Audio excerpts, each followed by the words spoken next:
Et bienvenue sur un nouvel épisode, peut-être le dernier, on verra si on fait un autre post plus tard, mais pour le moment, sûr, c'est le dernier, c'est les intérieurs All-Line. Et oui, et j'accueille tout de suite, on l'accueille parce qu'il a pris un an de plus, il est encore plus beau qu'avant. C'est notre Ryan, comment il va? Ça va et toi? Eh ben ça va, quel plaisir, quel plaisir. On aura présenté, je le dis tout de suite, si c'est le dernier épisode, on aura présenté plus de 50 joueurs avec toi, Kevin et Valentin. Donc merci encore à vous les gars. Merci à la team TTP, merci d'avoir pris le temps. Voilà, j'ai beaucoup de retours sur les pastilles. Tout le monde a apprécié, tout le monde aime bien. Voilà, on présente 5 prospects par position, vous commencez à connaître le système. Ryan choisit les joueurs qui nous présentent. Et après, voilà, il y a des ordres, il n'y a pas d'ordre, ça dépend des épisodes. Mais voilà, là, on est la veille de la draft, je ne vais pas mentir, quand l'épisode sort. Voilà, il a charbonné sec. Je vous promets que là, c'est les derniers instants. Et du coup, faut tout envoyer, quoi. Là, Non, c'est le sprint final. C'est le sprint final. là, c'est la complète au kebab. Là, c'est la tomate oignon. Il y a tout là. Y a tout. Ah, je suis dans un état. On envoie tout. Non, non, mais c'est super. Et encore merci à vous. Donc, la team The Trick Play, The Trick Play FR. N'hésitez pas à aller voir les fiches de scouting de Ryan. N'hésitez pas à aller donc donner de la force. Ryan Scout sur X. Voilà, Kevin aussi. Alors, Kevin, son Twitter, il est trop dur à dire. Donc je le dirai pas. Mais maintenant, il est facile à trouver. Tu sais, dans Kevin la barre de. Dux. Ouais, tu mets Kevin Kevin Dux. Dux dans la barre de Ouais, recherche et ça le voilà. trouve. Avant ça, je sais pas, il était parti en Ouais, live. Il a mis I am one. c'est ça, Oh, c'est ça. ouais. Kevin Dux, voilà. Kevin Dux, on va faire Faites plus simple. simple, bordel. Faites simple. Voilà. Il me fatigue. Et du coup, voilà, vous pouvez les retrouver, donc, The Trick Play FR. Et n'hésitez pas, même si nous, on aura une partie de la chaîne qui sera en live, moi, je serai sur les visuels, j'y serai pas. Mais n'hésitez pas à suivre la team The Trick Play FR, les 3 jours de la draft, voilà, en live sur leur chaîne Twitch. Donc, voilà, faut y aller. Et du coup, là, on va lancer l'épisode parce qu'on n'est pas des petits mecs. Il faut lancer les petits mecs de l'intérieur de la ligne. Et on y va. Ryan, on va présenter le premier qu'on n'a pas mis dans les offensive tackles, que tu n'y as pas mis et que tu as présenté et que tu vas analyser en tant que guard tout de suite. C'est Spencer Fano qui Ouais, apparaît tout de suite à l'écran. Voilà, Spencer Fano, l'intérieur all-line de Utah. Moi, j'ai le voilà, tackle. Le les deux. tackle même de Utah. Ouais, tackle de Utah, Le pardon. tackle droit de Utah, ouais.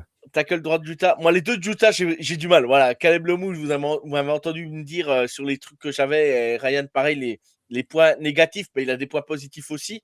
Voilà, moi, Spencer Fano, je vais le dire clairement, comme tout le monde me le vendait en tant que tackle et qu'il y en a, il le même projeté top 10 de la draft. Je dis, c'est pas possible. Je dis, les gars, on n'a pas vu le même joueur. Alors, c'est mon avis perso à moi, hein, mon analyse à moi. Voilà, moi, quand Ryan reconvertit un offensive tackle en guard, voilà, j'ai plus tendance à lui faire confiance que écouter tout ce qui se dit à l'extérieur. Le dernier qui m'a vendu comme ça, il s'appelait Dominique Pouni et il joue guard chez les 49ers, donc c'est pas pour rien. Donc Ryan, je te laisse.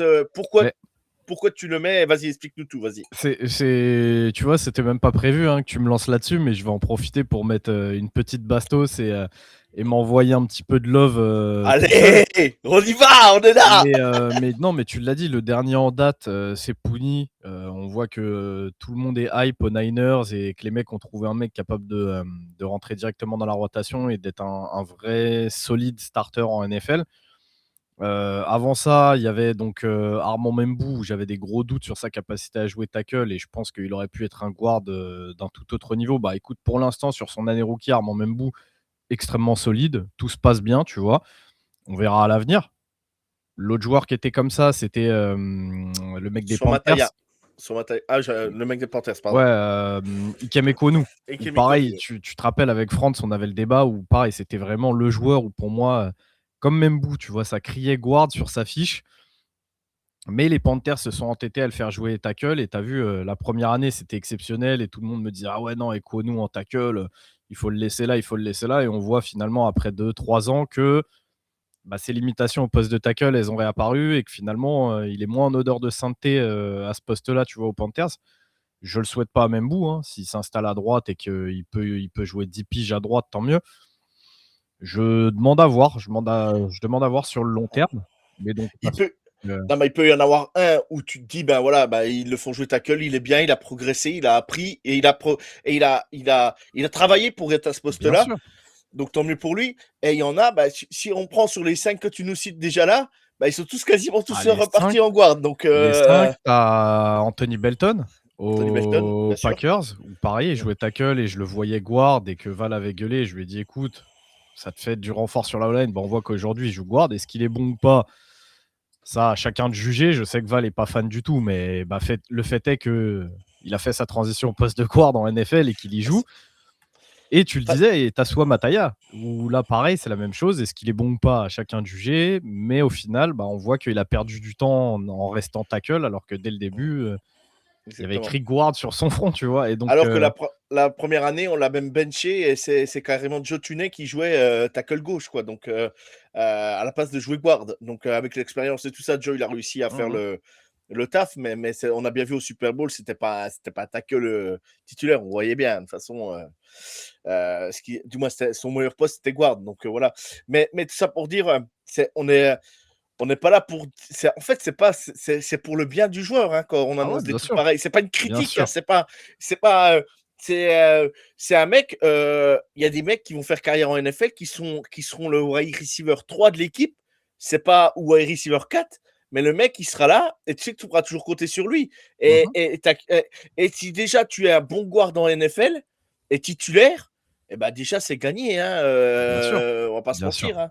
Mais Donc donc c'est voilà. pour ça que c'est marrant, c'est marrant. Et du coup, je Et disais mettre une petite bastos parce que pour un mec, qui n'habite pas aux États-Unis et qui n'habite pas à 30 kilomètres de Syracuse, bah, écoute, le fait est que sur ça, ça va, je me débrouille pas trop mal, la fameuse histoire 30 kilomètres de Syracuse, pour ceux qui nous rejoignent, on vous l'expliquera un jour. On vous Un jour, l'expliquera un faudrait. jour. Un Voilà. jour, faudrait. Moi, Faudrait, mais on j'ai va rejoint fâcher, tard, mais j'ai appris l'histoire très tardivement, mais ça m'a bien fait rire. mais le jour où on le dira, on risque de fâcher, quelques petites personnes, qui habitent au Québec. Donc, Exactement. mais bon, Exactement. c'est un autre débat pour un autre jour. Non, mais du coup, bah, aujourd'hui, Spencer Fano, ouais, effectivement, tackle droit à Utah. Une chose déjà à citer, c'est que, tout comme pour Caleb Lomou, il a des vraies qualités. Je pense qu'en termes de prospect, je le vois même largement devant Caleb Lomou, mais juste pas au poste de tackle. Une des choses, en fait, qu'on voit immédiatement avec Spencer Fano sur les tapes, c'est clairement sa mobilité. D'un point de vue mobilité, il est excellent.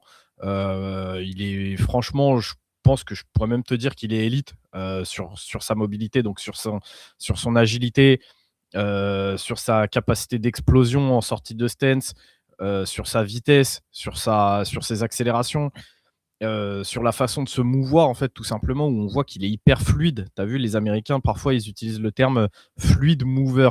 Bah, en fait, c'est exactement ça avec Spencer Fano, c'est que vraiment, tu vois qu'il se déplace, jamais tu te dis que le mec fait plus d'1,90 m pour plus de 130 kilos, tu vois? Donc c'est vraiment sur ce point, il est excellentissime.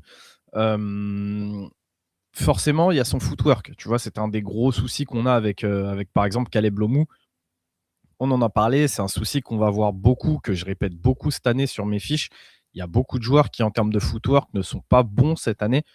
C'est pas le cas de Spencer Fano. Lui, vraiment, tout ce qui a trait à la mobilité, c'est-à-dire à la façon de se déplacer, le footwork, le bon pied, techniquement, en fait, il est très, très bon. Mais en fait, Spencer Fano, ce qui va lui manquer, c'est 2 choses pour moi. Et tu sais que d'ailleurs, c'est rare que je le dise, mais pour moi, c'est vraiment sa longueur de bras. En jeu, quand il joue sur le terrain, sur les images, tu as vraiment, vraiment l'impression de voir un T-Rex. Tu vois, je sais que les gens se plaignaient beaucoup, d'un Will Campbell et tout. Bah, c'était des choses que moi, je ne voyais pas sur les images en tant que spectateur. Fano, ça se voit. Tu vois qu'il y a un vrai souci au niveau de sa longueur de bras. Si déjà, moi, je l'ai noté à Utah face aux adversaires qu'avait Utah, où pareil, sans leur faire offense, on n'est pas sur les gabarits les plus NFL ready, qu'il y a dans le college football. Bah ouais, forcément, en fait, arriver en NFL, ça va commencer à me poser un problème. Donc déjà, il y a ça. Le deuxième point que je lui ai noté, c'est un vrai manque de puissance pure. Je trouve qu'il manque de puissance. Hem, c'est quelque chose où chez les tackles, ça me gêne dans le sens où en NFL, dans vraiment le plus haut niveau possible, très souvent, les tackles, en fait, tu vas les laisser sur une île avec leur edge rusher. Ils vont devoir se débrouiller tout seuls dans des situations de 1v1. Ils doivent gérer ça. Si un joueur manque de puissance, tu peux trouver des moyens de gérer ça justement avec sa mobilité et tout, mais au poste de tackle, c'est plus compliqué parce qu'en fait, si le mec perd son match-up, ça va te demander des efforts au niveau de ton équipe pour contrer ça. Tu vas devoir envoyer des tight ends pour l'aider. Donc forcément, ça va te retirer une option à la passe. Tu vas devoir envoyer des fois ton running back aller faire un chip, mais du coup, bah, tu vas peut-être perdre 1 à 2 secondes sur ton jeu.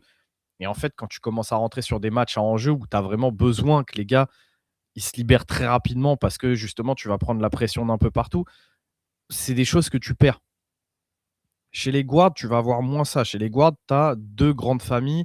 C'est les mecs très puissants, tu vois, les éléphants, les mecs qui jouent dans des équipes qui aiment le power run, tu vois, créer des gaps par la force pure. Mais tu peux aussi te débrouiller avec des mecs qui manquent un peu de puissance, mais qui vont être très mobiles, très techniques. Tout ce qui est des offenses un petit peu spread, un petit peu West Coast, Shanahan aime ça, McVay aime ça. Mais après McVay, je dis ça, mais ça dépend. On a vu l'année dernière qu'il a joué justement avec des gros gabarits et plutôt sur du power run. Mais en fait, c'est des mecs, toutes ces offenses un petit peu New Age, tu vois, un petit peu moderne, elles aiment jouer de la spread, elles aiment jouer de la zone. Mike McDonald a. Non, c'était pas Mike, je sais pas. Non, McDonald, je confonds, c'est aussi l'ancien head coach des Dolphins. McDaniels. McDaniels, qui est maintenant parti corps off, je sais plus où. Pareil, c'était beaucoup de jeux de zone où justement tu essaies d'ouvrir les gaps très rapidement pour que Devon Achane plonge dans les gaps et laisse parler ses qualités de vitesse et tout. Et ben en fait, dans ces offenses-là, je pense que Spencer Fano pourrait devenir un joueur de très très haut niveau au poste de guard. Ça te permettrait de camoufler un peu son manque de puissance, t'appuyer sur tout ce qu'il a d'excellent en fait dans son jeu, qui sont la vitesse, la mobilité, l'explosivité. Tu vas pouvoir le faire partir en screen pass, tu vas pouvoir le faire partir sur des jeux de zone inside ou outside zone. Tu pourras lui demander de faire des traps ou des pulls où vraiment là tu le mets vraiment en mouvement et tu lui fais gagner de la vitesse. Tout ça en fait, il est capable de le faire et à un niveau vraiment très très élevé. Ce qui en fait une denrée très rare, ce qui de fait en fait un prospect très rare, tu vois.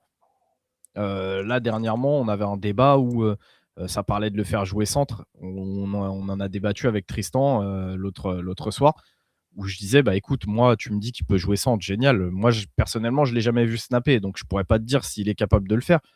Mais en termes de mobilité, il a tout ce que tu recherches chez les meilleurs centres, tu vois. Donc ça se tente aussi. Mais en tout cas, ouais, clairement, cette qualité-là fait que Spencer Fano est un prospect avec beaucoup de potentiel, avec énormément de potentiel. Mais pour ça, il faut le mettre dans les meilleures conditions. Il faut le mettre dans les meilleures situations. Je ne pense pas que la meilleure situation, ce soit tackle. Est-ce qu'il est incapable de le faire? J'en sais rien. Non. Non, la preuve, il l'a bien fait à Utah, tu vois. Donc, une équipe qui va le drafter et qui va souhaiter le faire débuter en tant que tackle parce que le poste de tackle a plus de valeur, bah écoutez, faites. Moi, je pense qu'on perd du temps de développement pour lui au poste de guard sur un poste où vraiment, je te dis, juste avec ses qualités de mobilité et ses qualités techniques, je pense que Spencer Fano pourrait être à moyen terme, 5 ans, 6 ans, je pense qu'il pourrait faire partie du gratin de la ligue au poste de guard. Genre vraiment les tout meilleurs guards de la ligue et tu pourrais avoir Spencer Fano dedans s'il se développe bien et s'il joue dans le bon système. C'est à choisir, les équipes doivent choisir. Est-ce que tu vas attaquer le moyen et que tu vas le gérer et que tu vas, au bout de 5 ans ou au bout de 4 ans, tu l'envoies ailleurs et tu ne le gardes pas? Ou est-ce que tu en fais ton guard et par contre, il devient élite? C'est ça. Là, Et je pense le qu'en choix, il fait, est vite fait, quoi. et moi, je pense que dès son année rookie, en fait, Spencer Fano, il peut être impressionnant. Un peu à la manière qu'on avait sur des profils type, tu vois, Linderbaum, Creed Fresh et toi, où en fait les mecs sont arrivés et dès leur année rookie, bah, ils se sont installés. Tu te dis, ok, il est là. Tu vois, le mec, il est là, quoi. Et bah, Fano, je pense qu'il a ce potentiel-là si tu le places au poste de guard. Je suis pas sûr qu'il ait ce rayonnement-là au poste de tackle. Donc voilà, comme tu as dit, en fait, ça va être aux équipes de décider. Et juste, je profite là parce que justement, on est en live, je peux parler. Donc, entre guillemets, c'est un petit peu plus facile de rentrer dans les détails. il y a une chose qui revient souvent quand je dis qu'un joueur manque de puissance, mais que je souhaite le voir au poste de guard. On me dit, ouais, mais est-ce que c'est pas contre-productif? Parce que finalement, si tu le mets au poste de guard, il va faire face à des defensive tackles qui sont beaucoup plus forts physiquement. Et je leur dis, ouais, mais c'est là où justement, avoir un joueur très explosif et très mobile te permet de contrer ça, même s'il manque de puissance. Il y a un truc que j'écris beaucoup sur mes fiches, Joe, tu le sais, c'est ce principe de momentum. Un joueur crée du momentum. Ce que beaucoup d'Américains parlent sur les edge quand ils te disent un joueur qui convertit speed to power. C'est-à-dire que le joueur va d'abord build, il va d'abord construire de la vitesse, prendre de la vitesse sur son premier pas, Et ensuite, il enchaîne, et bien sûr. ensuite il enchaîne sur de la puissance. Et en fait, ce combo, ce duo de parce que chez les Edge, on l'a beaucoup de joueurs extrêmement explosifs, capables d'être très rapides et ensuite d'avoir quand même un certain niveau de puissance, fait que un tackle est en danger parce que tu builds du momentum pour ensuite lui rentrer dans la gueule. Et ça, en fait, Fano n'a pas la puissance pour. Une fois que tu le fais passer à l'intérieur face à des defensive tackles, tu as un shift qui se fait, qui s'inverse, où en fait, là, le momentum est créé par les guards parce qu'ils sont plus explosifs en fait que les defensive tackles. C'est-à-dire que le tackle est plus lourd, le tackle est plus fort, mais le tackle bouge souvent moins vite qu'un edge. Donc en fait, tu le contres grâce à ça. Avant de lui permettre de créer du momentum au defensive tackle, c'est l'interior line qui va venir contacter et en fait contrer la puissance par la vitesse et l'explosivité. Et c'est là où en fait des mecs moins puissants mais plus rapides peuvent réussir à faire des carrières en guard et réussissent à lutter face à des defensive tackles qui, oui, de base, sont plus forts physiquement que des edge. Mais donc, c'est là où en fait la balance se fait. Et c'est pour ça que des mecs moins puissants peuvent faire une très belle carrière à l'intérieur, alors que si tu les avais laissés en tackle, bah, en fait, ils auraient perdu parce que tu aurais eu autant de mobilité en face, mais tu as un déficit de puissance. Donc c'est juste pour ça, c'était la petite parenthèse que je voulais faire. C'est des choses qui reviennent beaucoup quand je dis qu'un joueur manque de puissance, mais que je pense qu'il pourrait faire carrière à l'intérieur. C'est un débat que j'avais eu avec des mecs comme t'avais qui Skoronski, t'avais qui Jackson Powers Johnson, quand je disais qu'il manquait de puissance, mais que pour moi, il pouvait vraiment faire carrière. Le débat, je l'ai eu avec Connerly l'année dernière, quand je disais qu'il manquait de puissance, mais qu'avec sa mobilité, son agilité, pour moi, en guard, il pourrait être bon parce qu'il pourrait contrer ça. Donc voilà, c'est un petit éclaircissement, un petit coup de loupe sur ce point précis.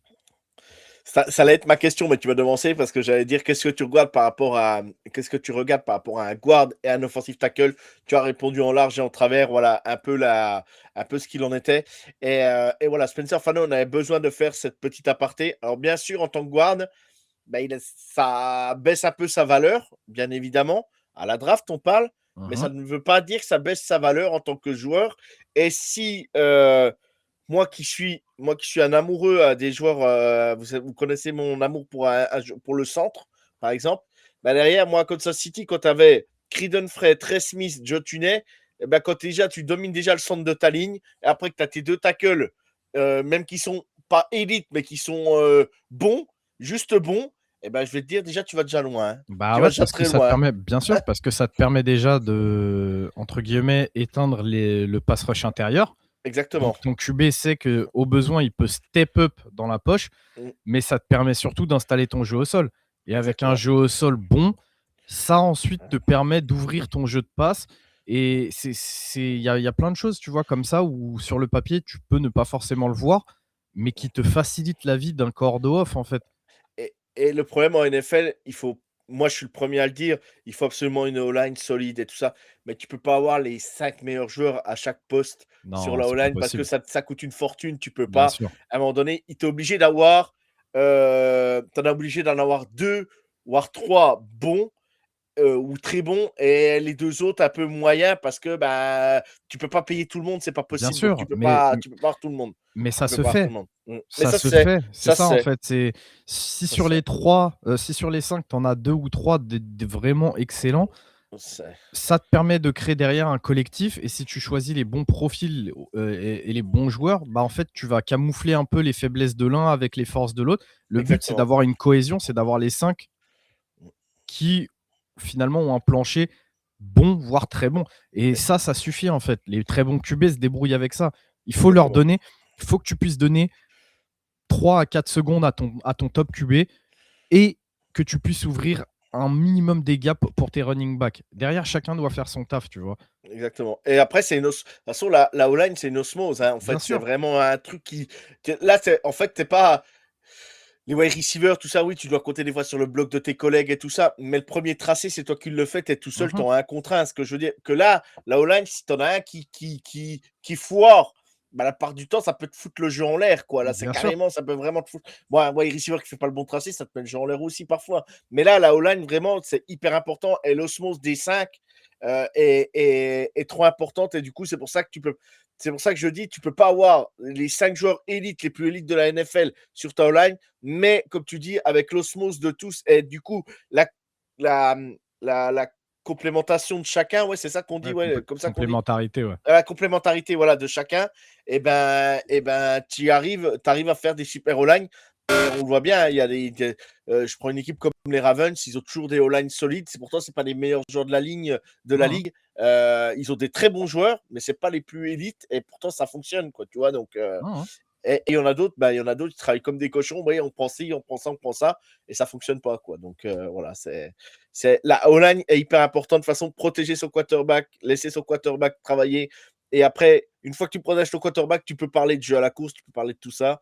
Mais la première chose, c'est de pouvoir protéger le QB des gens premiers, quoi. C'est ça. Et du coup, dernier point avant de finir là sur Fano, un truc qui est important aussi à noter dans l'évaluation de sa cote, c'est un truc bête, mais en fait, tu te dis qu'avec sa mobilité, le mec est potentiellement capable de jouer à tous les postes de la O-line, ce qui potentiellement te fait à minima un très bon joueur de rotation, parce qu'en fait, avec un remplaçant, tu peux pallier à n'importe quelle blessure sur ta ligne. C'est Ça, aussi à prendre en compte. et ça, ouais, ça, on n'en parle pas assez non plus, ouais. On n'en parle pas assez, bien sûr. OK, très bien. Et ben, je pense qu'on a été complet sur Spencer Fano.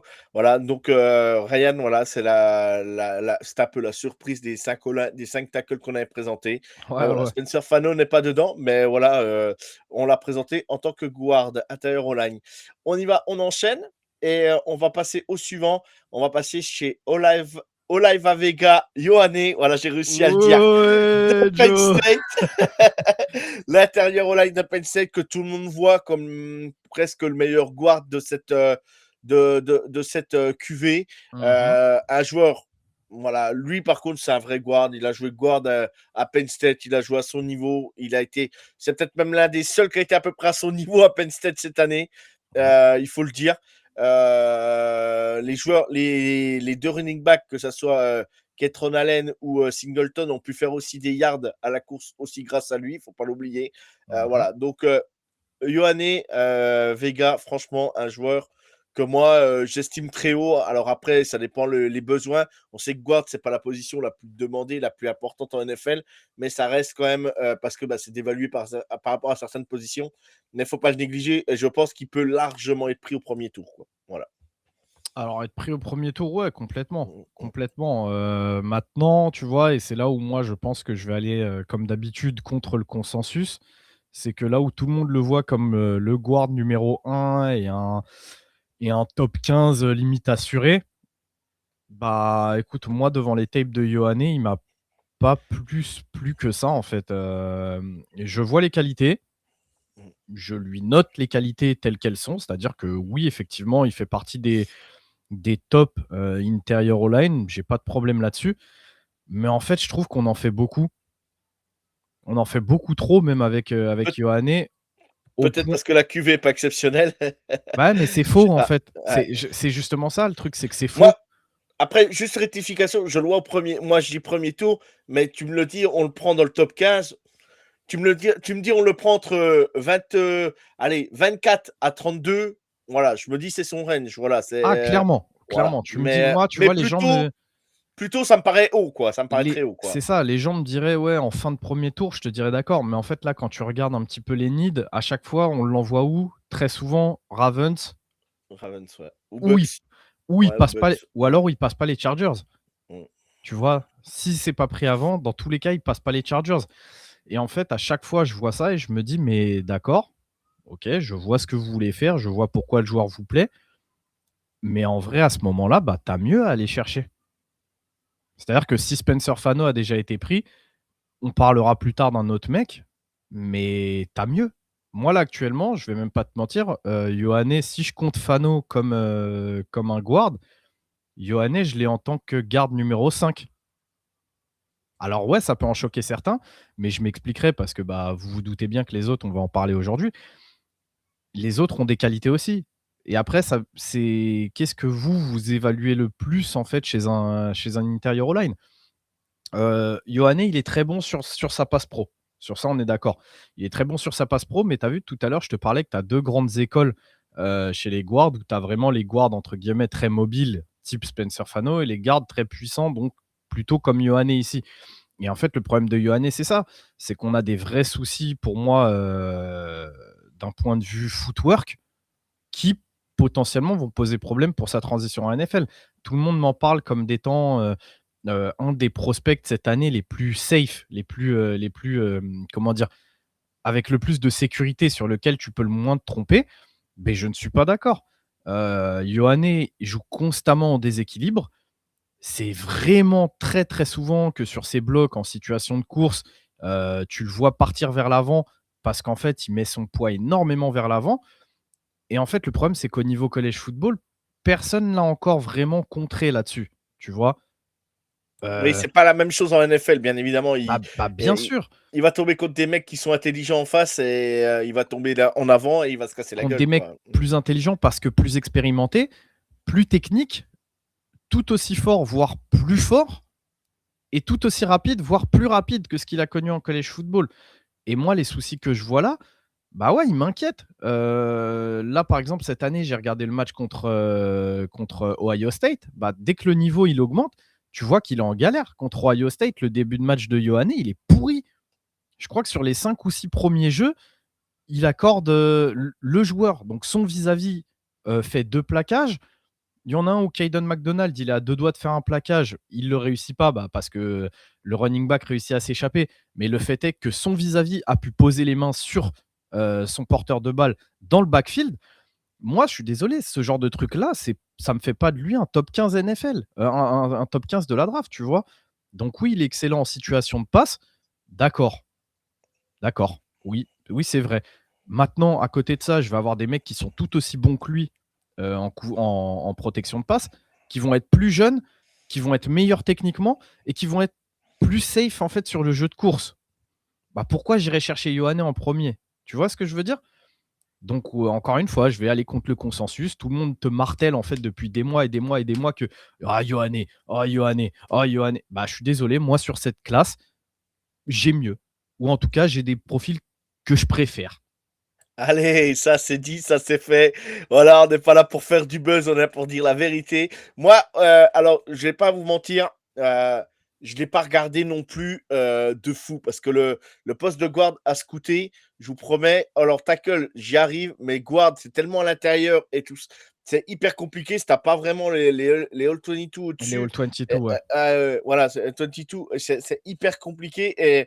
Et moi, le guard, autant les tackles, j'aime bien. Regardez, les guards, c'était parce que tu les perds tout le temps, en fait, quand tu as Ouais, ouais, ouais. et j'ai vraiment du mal. Et du Et coup, puis, je préfère ne pas trop me focus là-dessus parce que je sais pas exactement où regarder, quel moment. mhm. Et du coup, tu vois pas les mains, tu vois pas les pieds, tu vois.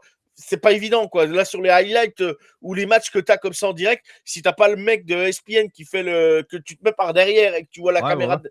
tu vois rien, quoi, en fait. T'as rien. Donc, Et puis surtout, ce qui est très chiant avec Yohanné, c'est que bah, vu que c'était clairement le meilleur joueur de l'offense de Penn State, en fait, ils se sont amusés à le mettre un peu partout. Et je te jure que des fois, c'est super chiant. C'est-à-dire que ouais, bah, tu te ouais, bah, fixes pour trouver le j'imagine. guard. Et en fait, tu te retrouves à voir Yohanné qui est aligné en tight end à droite, qui est aligné en tackle droit. Parfois, il est aligné wing à gauche. Tu sais, c'est chiant, putain. Tu es là à rechercher le Ouais. joueur, tu sais pas où il est, tu es obligé de revenir en arrière une fois, deux fois pour retrouver son numéro et tout. Donc, ah ouais, non, c'est une tannée. Parce Parfois, que ça a été vraiment une tannée. il y a vraiment allez, 2 postes, allez, voire 3 même qui sont chiants parce que ben, moi, j'arrive pas à vraiment regarder. C'est corner parce que tu pas toujours toute la vision du terrain. Safety, t'as pas toute la vision. Et là, en fait, les guards eh ben, centre, tu peux encore parce que le centre, tu le vois, c'est lui qui snappe le ballon, il est au milieu, tu le vois. Mhm. Les guards, le problème, des fois, en plus, il suffit qu'ils se croisent à un moment donné, un truc, du coup, je perds tout et tu sais pas où. En fait, tu sais pas regarder. Et du coup, j'arrête que bah, moi, là-dessus, je n'arrive pas à me focus sur le. Au bout de 15 minutes, ça me gonfle, quoi. Parce Ouais, que ouais, ouais. je dis, mais attends, mais il est où? Ça y est, je l'ai perdu.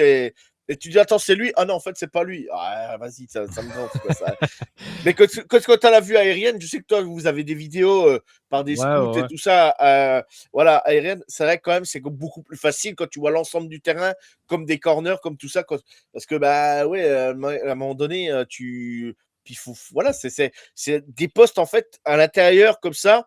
Comme tu dis, bah, toi qui regardes beaucoup les pieds, toi qui regardes beaucoup bah, le premier pas et tout, bah ouais, tu l'as sur un highlight de ESPN que tu regardes sur YouTube, bah tu m'excuseras, le mec qui me dit bah j'ai vu ça, bah ouais, bah, chapeau, parce que moi j'arrive pas, Ouais, hein. t'inquiète Joe, t'inquiète. Un jour, je repasserai par chez toi, je te montrerai. Parce que attention, on a des All-22, mais il y a aussi pas mal de Oui, tapes que je me tape où on est en vue, tu sais, en vue ouais, broadcast. Mais ouais, bien je sûr. t'apprendrai. Je te Ben montrerai voilà, quoi regarder ou poser tes yeux. exactement, c'est pas non mais voilà, moi je préfère le dire, hein, je préfère Ouais, être ouais, honnête bien sûr, bien et sûr. moi voilà, là-dessus, il y a des capacités qui sont limitées et ça, c'en est une pour les guards. Mais par contre, j'adore le poste, j'adore le truc, alors j'ai un avis, comme dit Ryan, voilà, par contre, on le survend pas, mais c'était le meilleur joueur de la O-line de Penn State cette année. Ça, par contre, on dit Ah pas oui, de bah, bêtises. c'était peut-être même le meilleur Voilà. joueur de l'offense de Penn State. Ouais, ouais, peut-être, ouais, peut-être. Sur ça, oui, je suis. Non, Voilà. non, sur ça, ouais. Bah, attention, tu vois, en fait, le problème, c'est que vu que j'ai dit, ouais, que je les garde 5, que moi, je suis pas Eh, fan et tout, les gens, ils vont prendre peur, ils vont se dire que. ouais, Je vous dis pas que Ioane, c'est un joueur de merde, hein. Non, il a un vrai ouais, avenir en NFL. Il peut être un solide titulaire pendant des années. Je dis juste que quand on me le vend comme le pick le plus safe de la draft et quasiment verrouillé top 15, ouais. bah moi je regarde et je te dis ouais, ouais, bof. Tu vois, moi personnellement, j'ai mieux. OK. OK, OK. Voilà, vous avez notre avis sur Olaiva Vega, pardon, Ioane. Parce que j'essaye de lire en dessous en même temps que je lis au-dessus, donc je me mélange. Mais voilà, on y va, on avance et voilà. Mais par contre, voilà, c'est pas parce que Ryan l'a, en 5e qu'il dit pas qu'il sera pas drafté, très haut. Ça veut rien dire du tout ça, Ah hein. ouais, ouais, ouais, ouais, ouais, ouais, ouais, ouais, ouais. Ça n'enlève rien à la qualité du joueur, hein, En mais termes de valeur, moi là, tu me demandes aujourd'hui, Vega Ioane, bah, comme je t'ai dit, tu vas le chercher en fin de premier tour. Ouais, ok, d'accord. c'est voilà, on est clair, on est clair. OK, très bien. Allez, on passe au suivant. Et là, ah là, rien que pour le style déjà là, ah Mais lui, mamma mia! il va plaire à beaucoup de monde juste sur le style, mais le problème, c'est qu'il n'y a pas que ça, justement. Non parce que alors, Iowa, alors on connaît Iowa sur les usines de Tyden et tout ça. Par contre ils forment aussi des vrais joueurs de O-line parce que, C'est une vraie école de O-line, ah, Iowa, hein. exactement. Ils forment de vraies écoles de O-line. Parce que les derniers qu'on a sortis, voilà, bah voilà, les Titans, vous les connaissez en NFL, hein, Laporta, Kittle, voilà, bref. Mais alors, on dit Genning Dunker ou Non, je crois que c'est Gennings. Ouais, je crois que c'est Gennings, Gennings ouais. Dunker, ouais. Gennings Dunker, voilà. En plus, voilà, il a le flow, voilà, un beau petit rouquin, moustachu, voilà, beau petit. Moustachu, mulet, Voilà, roucoute. il y a tout ce qu'il faut. Il y a tout ce Ah, qu'il faut. j'adore. La petite aparté pour ceux qui connaissent pas Iowa, ils jouent en face d'un hôpital d'enfants et tout ça, et des enfants qui sont qui luttent contre la maladie, qui luttent contre les cancers, et à chaque troisième carton ou deuxième Mhm. carton, ils saluent les enfants, et c'est toujours des images incroyables dans le college football. Je fais la petite aparté parce que ça m'a toujours marqué. J'ai toujours aimé ces images-là. Voilà, de toute façon, ça touche tout le monde. Et franchement, cette fac, on n'en parle pas beaucoup, on n'en parle pas, mais ça forme des vrais joueurs de foot en NFL. Ouais, ouais, ouais. Et Gennings Dunker est un vrai joueur un vrai joueur de college football et qui a pour moi un gros avenir en NFL. Voilà, il a le flow, il a le look qui attire les yeux et tout ça, mais par contre le mec a sa maillotche dure. Là, si vous voulez un mec qui met des grandes tartes, là il y a ce qu'il faut parce que lui il en a mis des salades de phalange, hein. Ouais, ouais, ouais. Non, frère, bah, ouais, ouais. Clairement, moi, tu vois, Gennings Dunker, c'est un joueur que je suis déjà depuis l'année dernière. Parce que l'année dernière, il me plaisait déjà énormément. Et donc, j'avais commencé à le regarder parce que je me suis dit que peut-être il pourrait se présenter. Il a choisi de repartir donc pour une année de college football. Et justement, j'attendais de voir si. Déjà, il faut savoir que Gennings Dunker, c'est un tackle. C'est un tackle, il joue tackle à Iowa. Mais du coup, je voulais voir, il y avait quelques soucis, notamment au niveau de son footwork. Je lui trouvais pas une mobilité extraordinaire pour le poste de tackle. Et du coup, j'attendais de voir cette année. Je me suis dit, est-ce qu'il va être capable de progresser sur ce point? Parce que si c'est le cas, en fait, le mec, ça peut être un des très très bons tackles à aller chercher. Malheureusement, ça n'a pas été le cas. C'est-à-dire que là, j'ai vu cette année les mêmes soucis de footwork, les mêmes soucis un petit peu de mobilité au poste de tackle qui me font dire que, bah écoute, en tackle, je pense que ça ferait un joueur moyen. Un petit peu comme finalement Spencer Fano, tu vois. Si tu le laisses au poste de tackle, bah il y a rien d'extraordinaire en fait. Ça va être solide, mais il y aura rien d'extraordinaire. Par contre, quand je vois ses qualités, je me dis que tu pourrais être sur un guard de très, très haut niveau. Un peu à la manière de ce qu'avait fait, à l'époque, Brandon Scherf, que moi j'ai pu voir, de très nombreuses années, à Washington, qui était déjà tackle à Iowa et qui pareil avait fait cette transition au poste de guard. Et ben en fait, c'est un petit peu la même trajectoire que je verrais pour Dunker. Lui, il est complètement d'accord avec ça, hein. Sur les interviews, lors du combine, il a dit: «Moi, je veux jouer».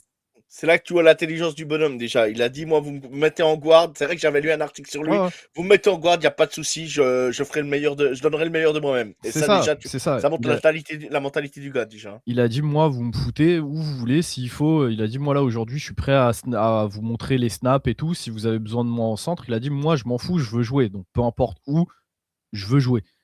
Donc il est d'accord avec ça et très clairement, quand tu vois ses qualités, comme tu le disais, le mec, c'est ce qu'on appelle un mauler. C'est un combattant, en fait. C'est un combattant des tranchées. Il est excellent en run block.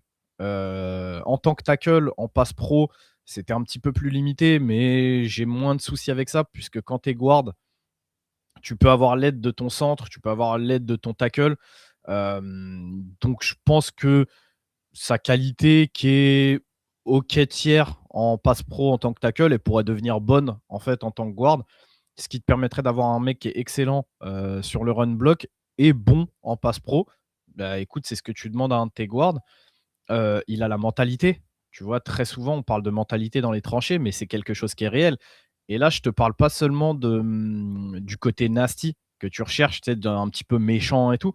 C'est la mentalité du all-line dans un sens plus global. Et alors ça, pour des gens qui n'ont pas forcément joué all-line ou qui ont pas été au contact d'une équipe pendant de longues périodes, c'est très abstrait la mentalité all-line, mais c'est dans tout ce qu'un all-line représente.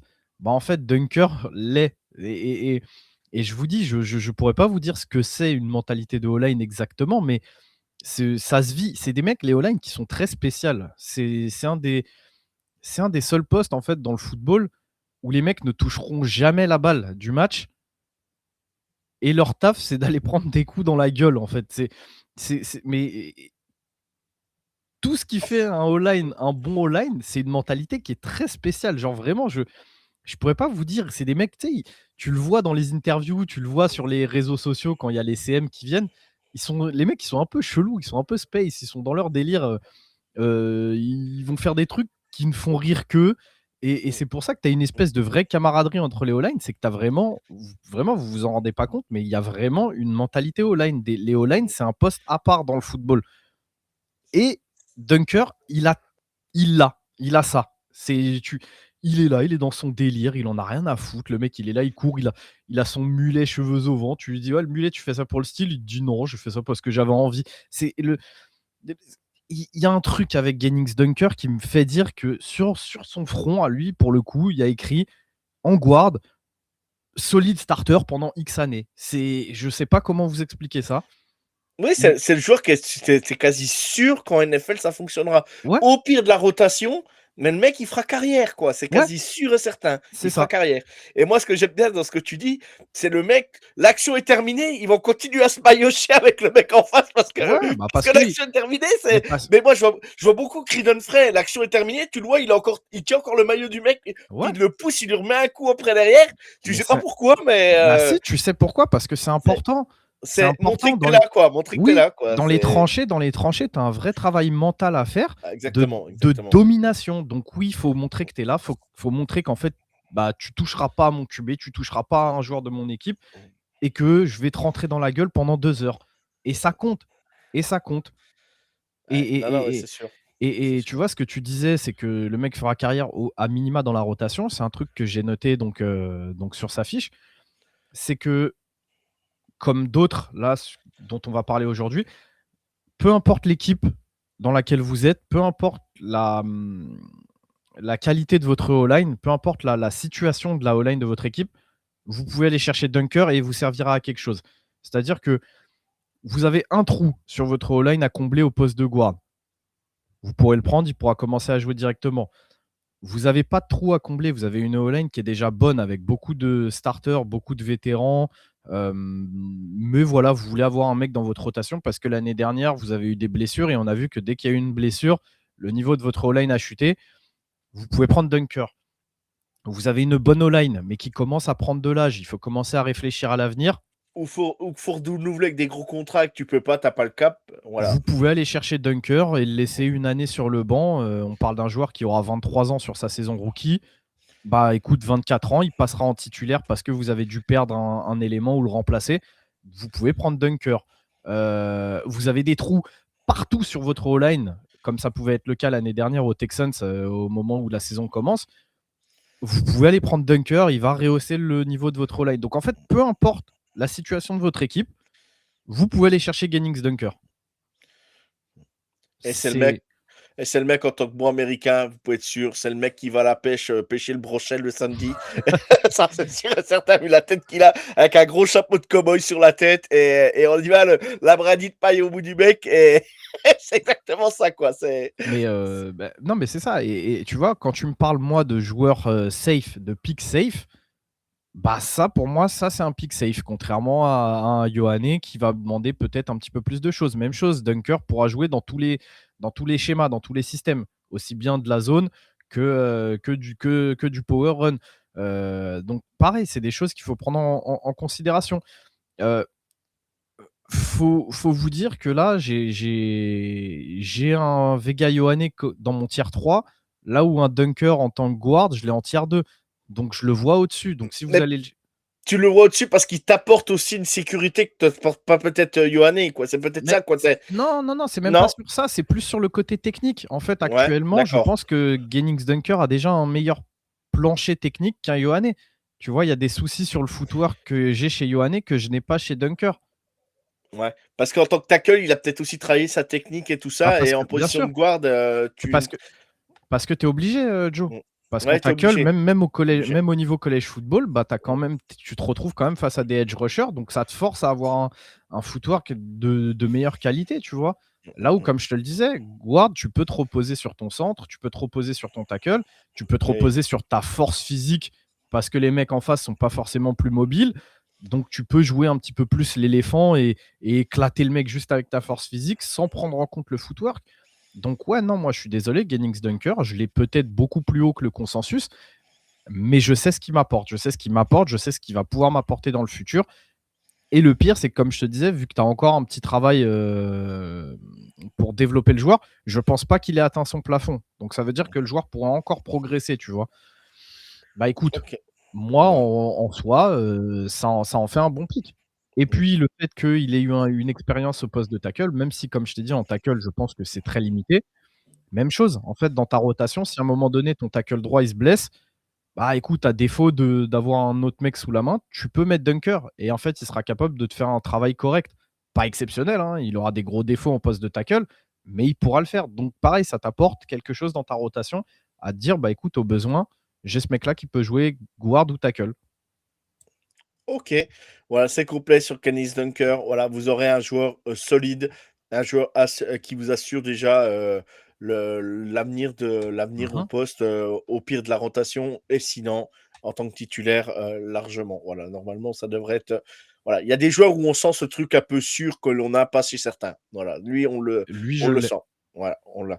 Et Iowa voilà, ça sort pas 50 joueurs dans l'année, mais quand ils t'envoient des joueurs en NFL, la plupart du temps, c'est Bah plutôt. écoute, je Voilà. vais profiter de ce que tu dis là parce que bah, donc Joe le savait, j'ai beaucoup hésité sur les noms à vous proposer aujourd'hui en épisode parce que je voulais absolument vous mettre un centre et malheureusement bah ça sera pas le cas parce qu'il y avait d'autres options plus intéressantes au poste de guard.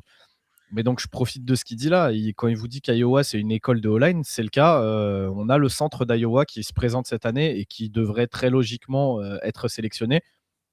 Peut-être pas au deuxième jour comme la plupart des guards, mais peut-être au jour 3.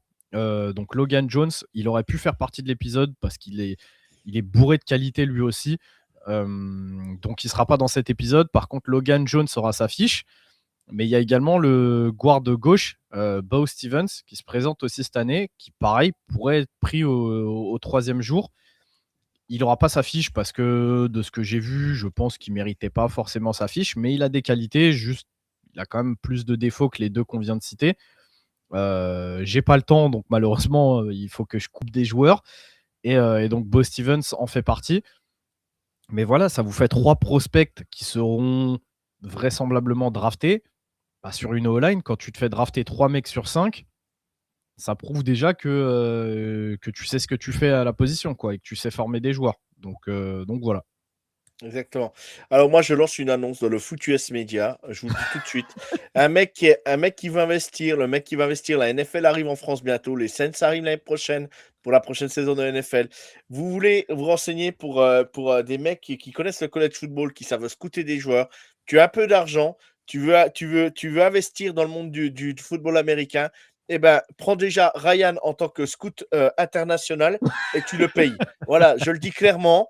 Voilà, je balance l'info, ça coûte rien, Ryan. S'il y en a un qui nous entend, un qui nous écoute, eh ben, tu as un peu d'argent, eh ben, tout travail mérite salaire. Et franchement, vous ne serez pas déçus. Oui, Ryan, par moment, eh ben, il a son caractère, mais vous inquiétez pas.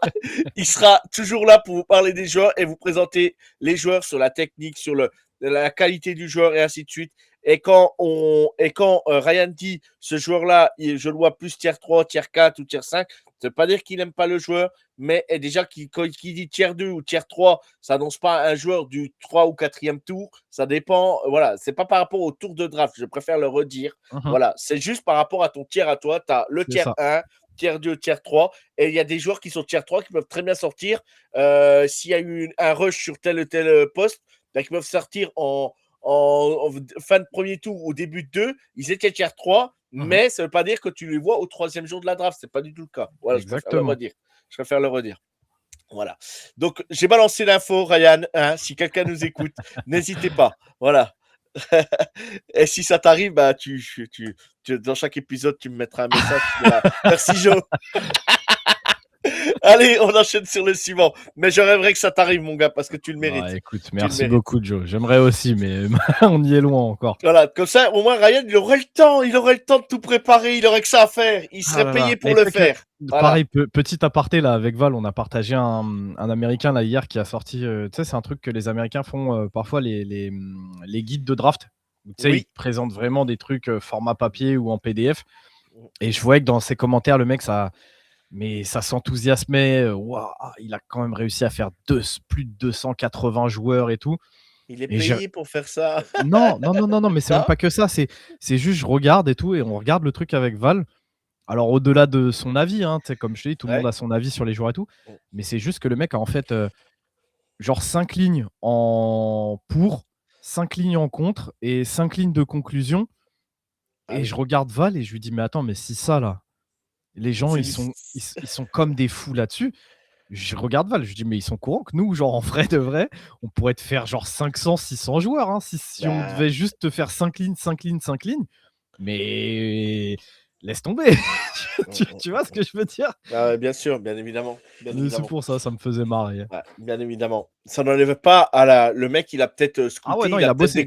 beaucoup de notes dessus, beaucoup de notes, sauf qu'il rédige juste 4-5 lignes de son scouting et voilà. Mais après voilà, moi franchement voilà, je vais pas leur dire, c'est pas pour te brosser dans le sens du poil, tu me connais. On a le droit, en plus sur des choses on n'est pas d'accord avec Ryan, ça nous empêche pas d'en rigoler et de charrier dessus. Dabo et le coaching de Clemson.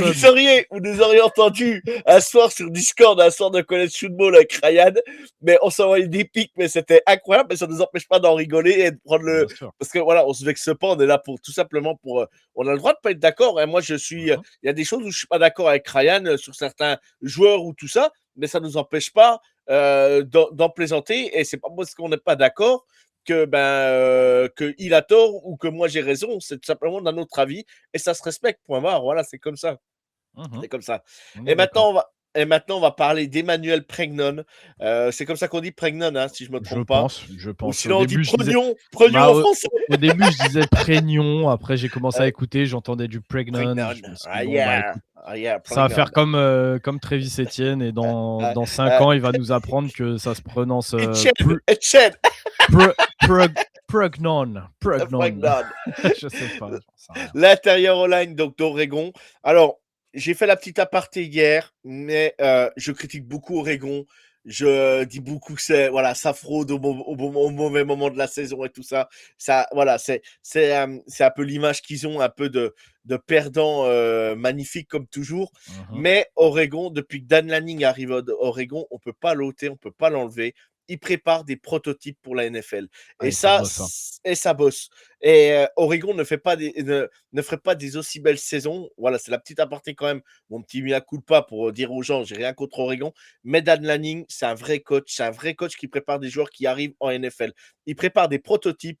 Et quand les joueurs arrivent, eh ben, ils sont quasi prêts parce qu'ils ont joué, ils ont intégré et il les a fait travailler, quoi. Et moi, voilà, moi aujourd'hui, on m'avait dit qu'est-ce que tu voudrais comme coordinateur défensif ou voilà, un gars pour préparer des joueurs en NFL. Je dis à chaque fois Dan Lanning parce que pour moi, c'est un mec qui sait travailler et qui sait mettre les joueurs en valeur. Mmh. Donc voilà, on va aller sur Emmanuel Pregnon maintenant, mais c'était un petit aparté. Voilà. Mais je dirais toujours qu'Oregon, voilà, ça affronte au moment. J'embrasse Robert et Kevin, bien évidemment. Non, non, mais c'est sûr, là, juste comme ça, hein, de ce que tu dis, tu pourrais faire la liste là depuis que Lanning est arrivé et Bah, c'est son CV, il impressionnant. parle pour lui, hein. C'est même quand les joueurs, ne finissent pas titulaires, ils finissent par garder leur rôle dans ils finissent par rester dans un effectif parce qu'ils ont un rôle bien Mm, spécifique exactement. et en l'occurrence, bah, là, j'ai envie de te dire, Pregnon, j'ai envie de te dire, il y a presque rien à dire en fait sur lui. Il a le gabarit parfait pour la position. Il est extrêmement dominant. C'est un super run blocker. C'est un super pass blocker. Il a des bras qui sont gigantesques et il sait s'en servir. C'est un joueur intelligent. C'est un joueur, je pense, qui a la bonne mentalité en termes de travail. Pregnon, juste comme ça, hein, pour vous faire un petit peu son histoire, c'est un mec en sortie de lycée, il est à 0 étoile, hein. Il est à 0 étoile, il va à Wyoming. Alors, pour ceux pareil qui connaissent pas, Wyoming, c'est un programme éclaté, hein. C'est un programme de plouc, hein, je vous le dis. Oui, ils sortent des petits joueurs de temps en temps. D'ailleurs, un peu comment, on n'en sait rien parce que c'est vraiment, pour le coup, Wyoming, c'est pété. C'est vraiment éclaté au sol. Donc, il va à Wyoming, il fait ses armes là-bas, il réussit à choper une place de starter. Je crois qu'il joue là-bas 2 ans. Et ensuite, en fait, il transfère. Je sais même pas s'il transfère directement à Oregon. Je me demande s'il n'y a pas eu un entre-deux. Je me demande s'il n'y a pas eu une équipe entre les deux. Il faudrait que je vérifie. Mais en tout cas, il finit. Je vais vérifier, je vais vérifier. Vas-y, vas-y. Mais en tout cas, il finit par tomber à Oregon. Donc, sous Dan Lanning, pareil, c'est une vraie prise de risque, hein, parce qu'il aurait pu ne jamais jouer, en fait. Et en fait, bah, il s'impose là-bas comme un titulaire et il est brillant. Il est brillant. Est-ce qu'il y a des soucis dans son jeu? Ouais, je crois que je l'ai noté justement sur son footwork, il a des petits progrès à faire. Mais finalement, quand tu le vois, en fait, tu vois un joueur qui a été formé dans un petit programme, il y a beaucoup de points techniques sur lesquels il va pouvoir travailler. Donc je pense que Pregnon a encore de la marge en termes de progression. Je pense qu'il peut encore évoluer. Mm, Dis-moi, Joe. Ouais, et je note, c'est juste pour dire, il était à USC après Wyoming. Il Ouais, fait, il fait un an. voilà, c'est ça, il fait 2020-2022 à Wyoming, un an 2023-2024 à USC, et en 2025, il arrive à Oregon. Voilà. C'est ça. Mais donc déjà, bah, pour revenir sur ce que je disais sur sa mentalité de bosseur, déjà juste ça, hein, le parcours vous permet de voir que le mec a bossé pour arriver là où il en est. Maintenant, comme je disais, il y a quelques petits points techniques où vraiment là, vraiment, on parle de technique pure où Emmanuel va devoir progresser. Physiquement, il est prêt pour la NFL, j'ai aucun doute là-dessus. C'est vraiment sur ces petits soucis techniques où il va devoir travailler. Mais finalement, quand tu regardes le vrai problème de Pregnon, c'est son âge. Pour moi, c'est ce qui tire sa valeur vers le bas parce qu'en fait, on parle d'un joueur qui est sur sa saison rookie, comme d'autres cette année, va sur ses 25 ans. Donc en fait, il perd de la valeur directement aux yeux des franchises NFL. Il perd de la valeur. Il perd de la valeur parce que tu te dis qu'à la fin de son contrat rookie, il aura 29-30 piges. Pour les mecs qui réfléchissent un petit peu comme moi, bah, tu peux te poser des questions en te disant qu'un joueur de 25 ans, bah ouais, forcément, c'est plus facile de dominer des gamins, en fait. Mais malgré ça, il y a des qualités chez Pregnon que tu peux pas ignorer, et encore moins sur un poste où, comme on vous a répété tout l'épisode, la O-line, c'est primordial. Donc même si le joueur est âgé, si tu as un élément que tu peux faire venir et qui te permet de stabiliser ta O-line, tu ne t'en prives pas, même s'il est plus âgé. Et pour le coup, c'est le truc que j'ai noté chez Emmanuel, c'est peut-être pas le potentiel le plus élevé de cette draft. Je pense qu'en termes de plafond, on va s'en rapprocher assez vite, même s'il peut progresser sur certains points. Mais par contre, en termes de plancher, j'ai aucun doute à me faire pour vous dire que Emmanuel, en termes de plancher sur les intérieurs O-line, vous ne trouverez pas mieux. Vous êtes quasiment assuré d'avoir un mec qui a le niveau NFL. C'est même les questions que je me fais en me disant ouais, la domination physique, ouais, il a 25 ans face à des gamins.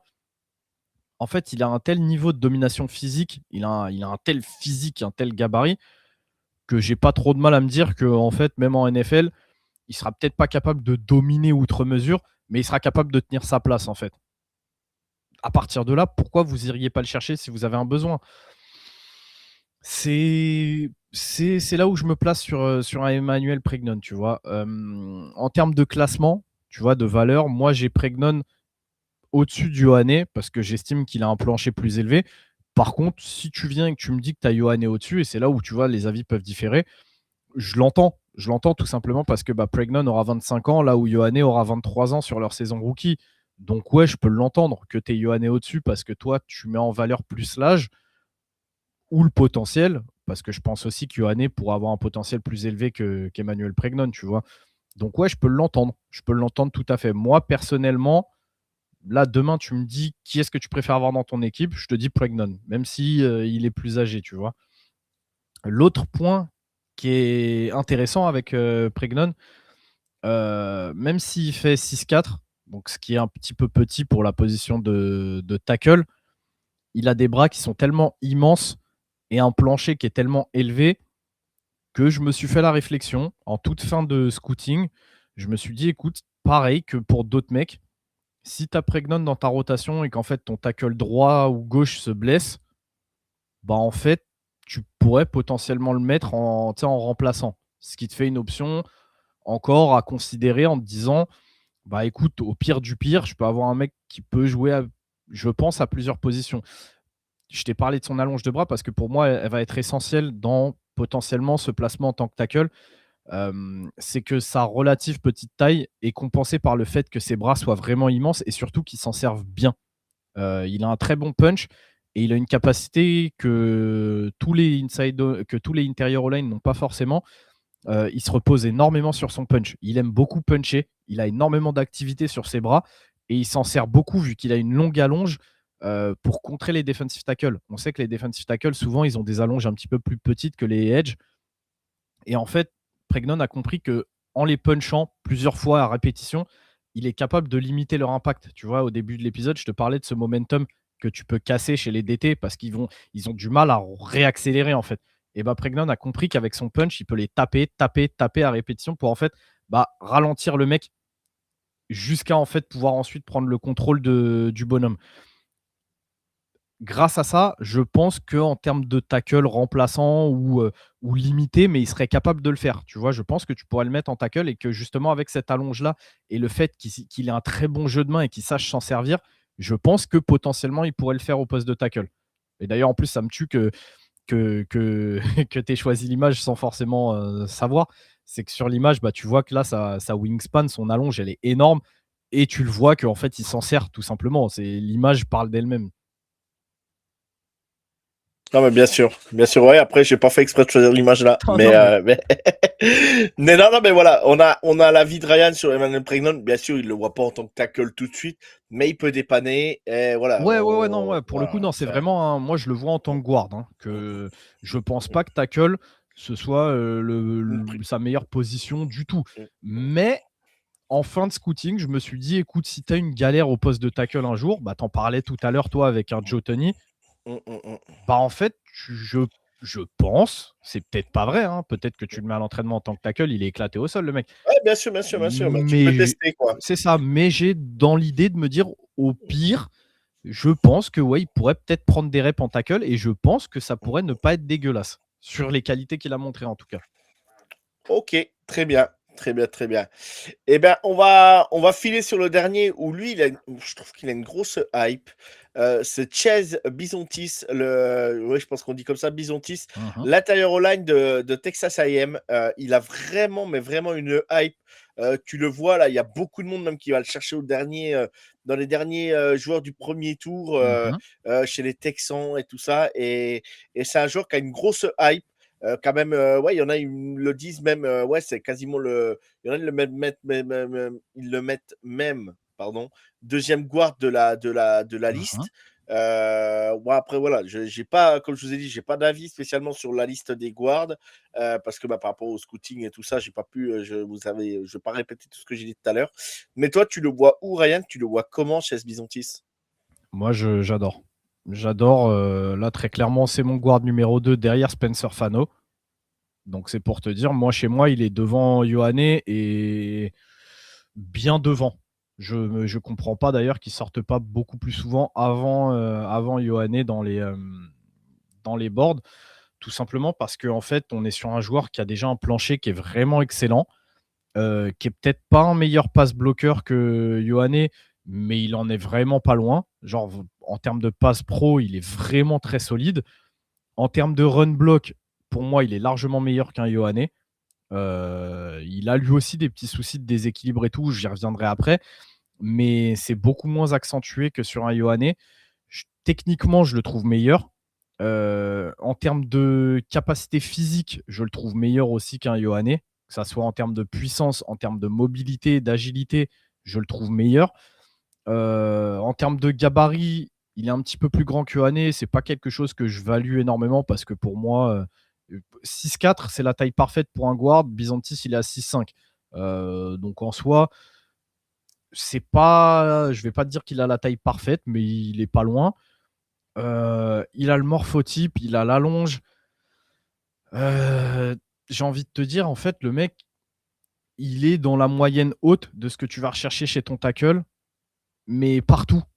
Donc, en fait, bah, logiquement, il passe devant certaines autres prospects, moi, dans mon classement.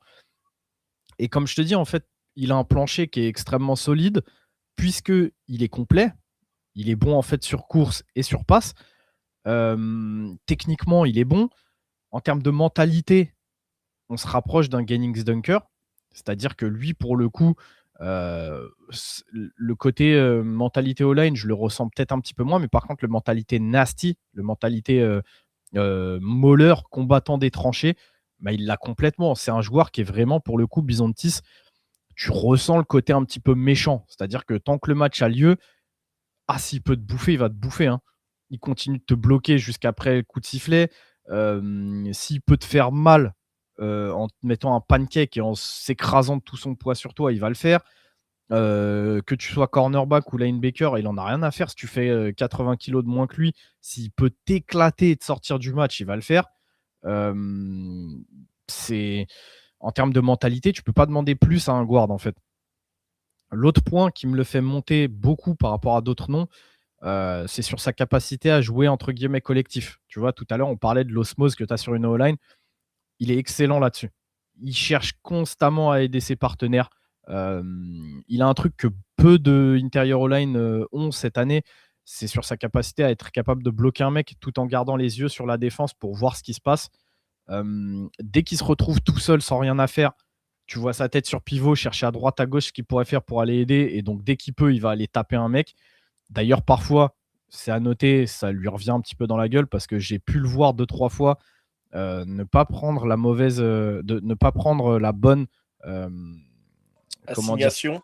Non, non, non, ne pas Ouais. prendre ne pas faire le bon choix en fait. Le bon C'est-à-dire aller choix, ouais, la mauvaise ouais, solution, quoi. c'est ça, tu vas taper un mec que tu avais pas forcément besoin de taper et en fait, en le tapant, tu le fais sortir du bloc de ton coéquipier et en fait, tu remets le défenseur dans le jeu. C'est quelque chose qui est arrivé un petit peu de manière récurrente, donc il va falloir qu'il travaille là-dessus, à se dire que, bah, écoute, même si j'ai envie d'aider, parfois la meilleure aide que je peux faire, c'est de ne pas aider en fait, tout simplement, tu vois? C'est quelque chose, il va devoir progresser ou il va devoir prendre un petit peu d'expérience là-dessus. Pourquoi je te parle de ça? C'est parce que avec ce plancher qui est vraiment excellent et qui le place déjà en fait, au même niveau que beaucoup de top, interior O-line cette année, bah, Bisontis a 1 an de moins que quasiment tous les mecs que j'ai cités. Il a le même âge que Spencer Fano, donc ça en fait un des joueurs les plus jeunes, de la QV à ce poste-là. De fait, qui dit plus jeune, dit un plafond qui peut-être va être plus élevé. Tu as une marge de progression qui est plus importante et donc de fait, je pense que son potentiel, tout comme pour Spencer Fano, peut être plus important que certains des gars qu'on a cités aujourd'hui. Et forcément, si tu me dis que le potentiel peut être un petit peu plus important, bah, ça va le faire grimper un petit peu, tu vois. Tu te dis qu'en termes de capacité athlétique et en termes de joueurs plus complets, il est au-dessus d'un Yohanné, mais en plus, il est plus jeune. Donc, bah ouais, ça va me le faire passer au-dessus. En termes de plancher, il va être équivalent à un Pregnon, même si Pregnon est au-dessus. Sauf que bah, Pregnon a 25 ans, là où Byzantis va avoir 22. Donc, bah ouais, pareil, je vais préférer aller chercher un Byzantis qui est plus jeune. Genix Dunker, pareil, tu as quand même la question de il est tackle, faut qu'il fasse sa transition au poste de guard. Bah, Byzantis, il est déjà guard. Bah, je vais préférer Byzantis. Donc, Byzantis gagne une place encore, il passe au-dessus d'un Dunker. Au bout d'un moment, ça fait beaucoup, tu vois. Ça fait beaucoup. Donc, ouais, non, moi, je suis très, très chaud sur Chase Byzantis. J'adore ce qu'il montre. Là où je te disais, par contre, que je reviendrai sur son petit côté déséquilibre, c'est que ça peut lui arriver, tout comme Yohanné, c'est juste beaucoup moins important. Par contre, un truc qui me plaît vraiment pas avec Byzantis, c'est que vu qu'il a ce côté très nasty, très dominateur, qu'il a envie en fait de faire ressentir sa présence, sa puissance, qu'il a envie de rentrer dans la tête de son adversaire, bah parfois, et vu qu'il est jeune, il a tendance à avoir des mauvais gestes.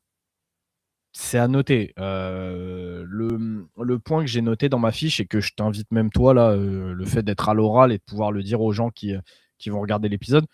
Le meilleur exemple que vous pouvez aller chercher là tout de suite sur internet, vous allez sur YouTube, vous faites le match, Texas A&M contre LSU. Vous prenez même pas la tête, vous allez à la toute fin du match. Vraiment, c'est la toute fin du match. Sur le dernier drive de Texas A&M, le match est déjà gagné. On est dans les dernières secondes du match, hein. Je crois qu'il reste 1 minute, tu vois, au chrono, Joe. Le match est déjà gagné. Il a absolument pas besoin de le faire. Et en fait, sur un pool, donc où tu vois Chase Byzantis partir, passer à la droite de son centre et ensuite monter au second rideau, bah en fait, il vient et il se jette tête la première pour éclater notre linebacker Devon Keys. Mais vraiment tête la première, tu vois, il fait le pélican, hein. Il est comme ça sur l'action. Tête la première et il se fait éteindre. C'est-à-dire que Devon Keys baisse l'épaule et en fait, tu as un contact épaule-tête et un petit peu de tête contre tête. Ouais, protocole Como direct et hop, c'est fini. Non, mais il se fait éteindre. Il est par terre, tu le vois, il est à plat ventre et il commence à. Tu sais, tu à vois que. trembler, quoi. Ouais. Ouais, tu sais, il essaie de se remettre, mais tu sais, tu vois qu'en fait, le mec a pris un KO. Et derrière, il ne rentre plus. C'est-à-dire qu'il restait 2 à 3 jeux dans le match. C'est vraiment, le match est gagné. Tu n'as pas besoin. T'as pas besoin. C'est-à-dire que vraiment, 2 jeux plus tard, tu vois Texas A&M qui met le genou au sol. Donc le match est fini.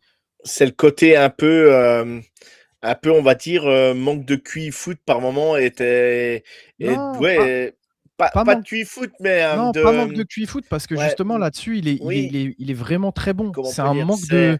C'est un excès d'engagement.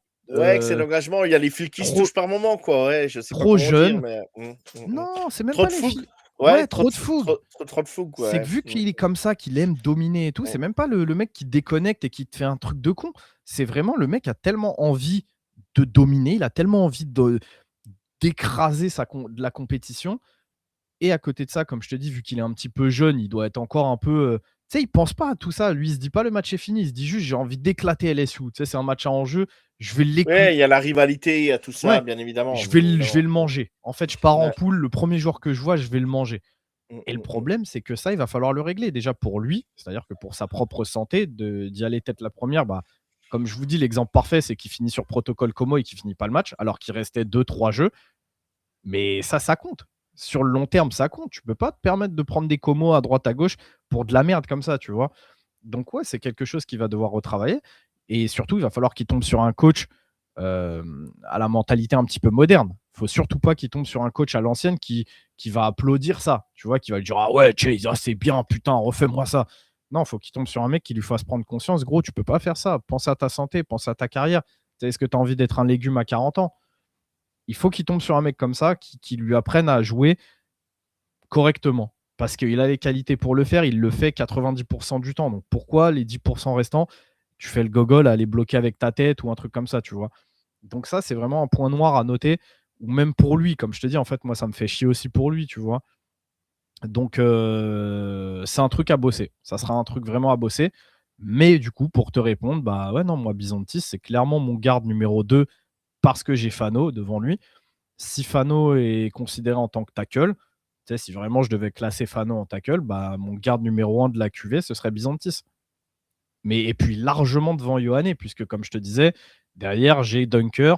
Et ensuite, derrière, seulement, j'ai Pregnon et Ioane que tu pourrais intervertir. Mais moi, personnellement, je préfère Pregnon. Donc, ouais, pour moi, Byzantis, c'est vraiment devant Ioane, tu vois. OK, OK, OK. Et ben voilà, c'est complet. C'est complet. On a fait le tour des intérieurs O-line, des guards.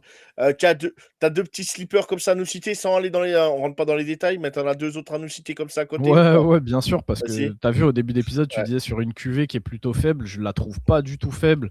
Tu un Non, Kila c'est non, on va le répéter, c'est pas que je veux dire faible, c'est qu'on n'a pas de talent élite comme ouais, les autres années. Voilà, c'est ouais, ouais. différent. C'est Mais du différent, ouais. coup, je sais que je sais que ça va te plaire, tu as Killan Routledge de Georgia Tech. Bien sûr. Je le vois juste un petit peu plus bas que le consensus. Ça me fait chier de le dire, mais en le scoutant, j'ai vu quand même deux trois soucis. Donc Mmh. j'ai Killan Routledge, même si je pense qu'il va partir plus haut que sa valeur. Je le disais tout à l'heure, j'ai Logan Jones, donc le centre Ouais, d'Iowa, j'ai Bo Stevens, le guard d'Iowa, mais plus tard dans le troisième jour. Dans le troisième jour, j'ai également Micah Morris, le guard de Georgia. Beaucoup de problèmes de mobilité. Il y a des qualités, mais il va vraiment falloir qu'il perde un petit peu de poids. Il est beaucoup trop lourd et ça se ressent dans sa façon de jouer. J'ai Jake Slaughter, le centre de Florida, qui montre beaucoup de choses, mais qui est un petit peu âgé. T'as Jalen Farmer de Kentucky, qui est jeune, qui est un athlète assez fou. Lui, pour le coup, je pense qu'il pourrait partir beaucoup plus tôt que les gens le pensent. Parce que c'est un athlète de fou, il est hyper explosif, hyper physique, il te casse la bouche. Moi, c'est le genre de guard que j'aime beaucoup, mais là, pour l'instant, j'ai pas eu le temps de le scouter autant que j'aimerais. T'as Sam Etch de Kansas State, qui pareil pourrait partir en fin de day 2, que j'aime beaucoup. Il y a Connor Lou, dont on dit beaucoup de bien, c'est le centre d'Auburn, très très jeune. Pareil, il a des qualités athlétiques qui sont assez folles. Malheureusement, j'ai pas pu le scout, j'aurais aimé le faire. Pat Coogan, le centre d'Indiana. Enfin bref, t'as plein de. ouais. Il y a plein de gars. T'as plein de gars qui ont vraiment des qualités à faire valoir. Et il y en aura pour tous les goûts, pour tous les systèmes. Vraiment, je trouve qu'en interior O-line, la draft est très fournie. Et elle est vraiment très fournie. Je pense que même au troisième jour, il y a potentiellement des titulaires à aller chercher. Eh ben, très bien. Très bien, très bien. Eh ben, si c'est le dernier épisode, on vous aura présenté plus de 50 joueurs. Voilà, sur tous ces épisodes, c'est le 10e ou 11e épisode, là, je crois. Donc, c'est quand même énorme. Bien sûr, on aurait pu faire beaucoup plus, on aurait pu aller plus vite ou pas.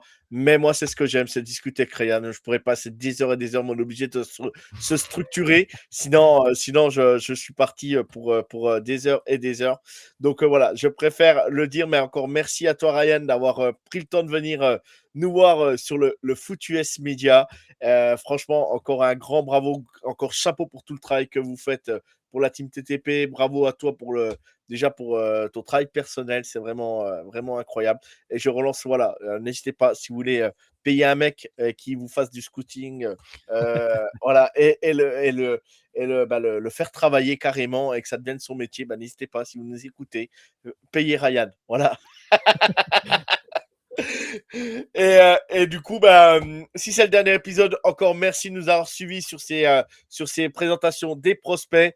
Peut-être, voilà, on peut pas vous le vendre, on ne sait pas. Voilà, Ryan ne le sait pas si on fera linebacker ou pas. Ou voilà, mais Je vais essayer. C'est Joe le sait. aucune pression, tu Ouais, fais ce ouais, que tu non, peux. Hein, voilà, il y aucune a pression. Ça, Joe m'a toujours dit, tu fais à ton rythme. Le plus important, c'est toi et ta santé entre guillemets. exactement. Mais moi, j'ai dit à Joe, je vais essayer de le faire. Pour pas vous mentir, au niveau timing, ça va être très, très, très, très short.